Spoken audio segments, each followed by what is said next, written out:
Let's watch Fox News, letting their viewers know that if the division over the Speaker of the House race continues, it could delay Donald Trump's certification. Check this out. For the gavel could delay the certification of President-elect Trump's victory. The House clocks in with 434 members with one vacancy, thanks to former Republican Congressman Matt Gaetz. The breakdown is 219 Republicans to 215 Democrats.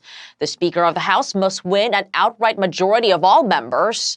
Current Speaker Mike Johnson is on thin ice with the right flank of his party after last week's debacle over government spending. Before the last couple of weeks, I was, in his corner, but now I'm, we should consider what's the best path forward. We do need to consider whether, if we're going to advance Mr. Trump's agenda, whether the current leadership is what we need. Johnson relied on Democrats to get the final funding bill across the finish line. It's a similar scenario to 2023 when former House Speaker Kevin McCarthy worked with Democrats to keep the government open.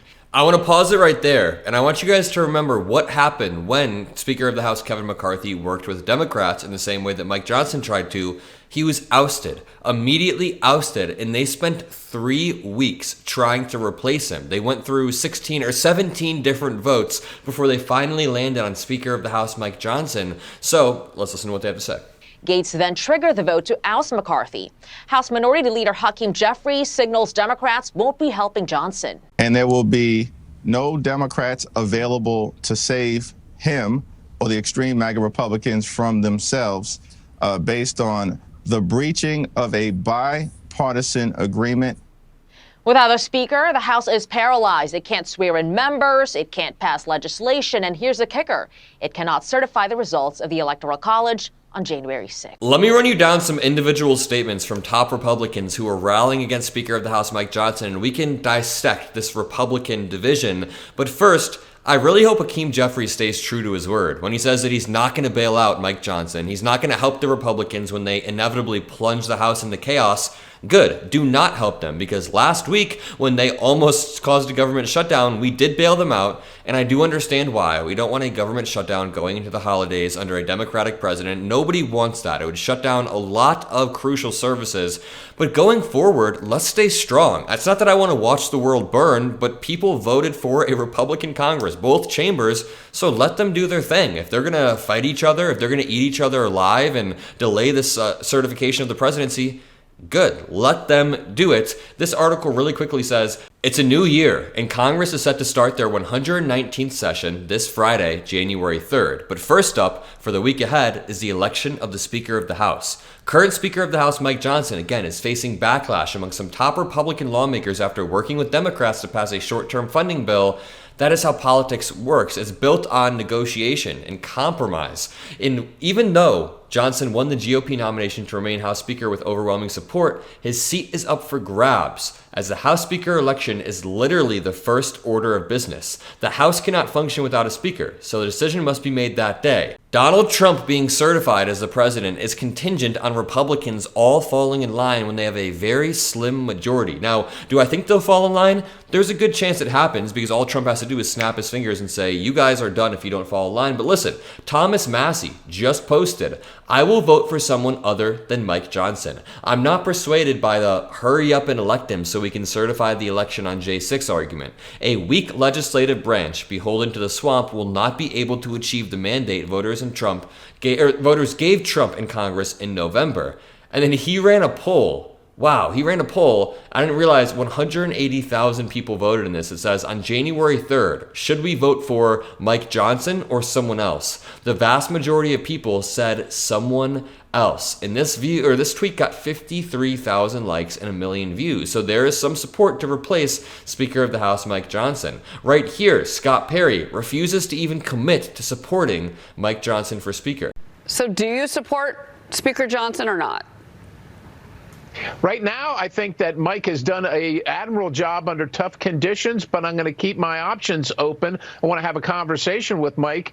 I don't know where this is going right now, but with Thomas Massey already saying he's a hard no, people like Victoria Sparks saying that they're likely a no, that's concerning. And we just got to make sure that we get the best person for the job under the circumstances. And I'll tell you, the one that might be able to make the difference is quite honestly President Trump. Whoever whoever the president backs is likely to be the speaker regardless. I mean, Scott Perry does make a valid point there. It really all comes down to what Trump wants, like I said earlier in the video.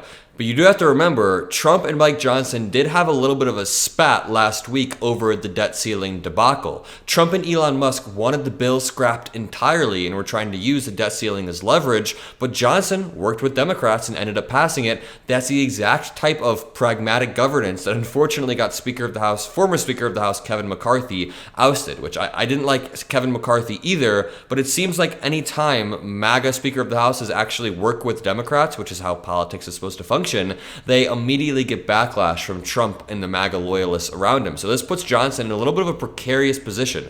If Trump backs him, it could solidify his chances, but if Trump chooses someone else or if Trump stays quiet, it could delve into chaos. Now, I personally think Trump is just going to make the decision to keep Speaker of the House Mike Johnson. Mike Johnson is a loyalist. It's about as loyal as you can get, and plunging the House into chaos right now, right before the certification of his own win, it doesn't seem like the type of gamble that Trump wants to make at this point. I know that he's an idiot, but it seems like he wants to get his election certified, get his win certified cleanly, and then move on from there and reevaluate. And I think he has Speaker of the House Mike Johnson wrapped around his finger enough that he wouldn't be able to find anybody else or smarter or more efficient that can maneuver around as the Speaker of the House.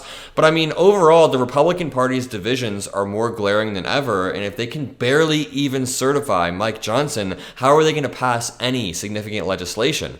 Biden's entire strength was that he was able to reach across the aisle due to his long time in Washington and pass the IRA, pass all of these infrastructure bills over and over. He passed a bill and got 20 Republicans to sign on, which is a huge feat. And I can tell you right now, Donald Trump is not going to be able to do that, especially with such a divided House. Speaker of the House Mike Johnson has the slimmest majority possible, and Matt Gaetz is not even there at the moment in Congress, which gives them an even slimmer majority. So yes, while Donald Trump does want to watch everything burn, and while I do think he's going to inevitably plunge the House into chaos, I think that they're going to certify Speaker of the House Mike Johnson. Now, I could be wrong. Maybe they're just dumber than I think, and they're going to blow the whole thing up right before the certification. And the fact that they're even this close in the first place is incredibly telling. It's incredibly telling. The next 4 years are going to be hilarious because if the last week is an indicator, the tech bros are going to fight with like the working class MAGA, and the hardcore MAGA loyalists are going to find their own deep state. You have to understand that when you start a movement,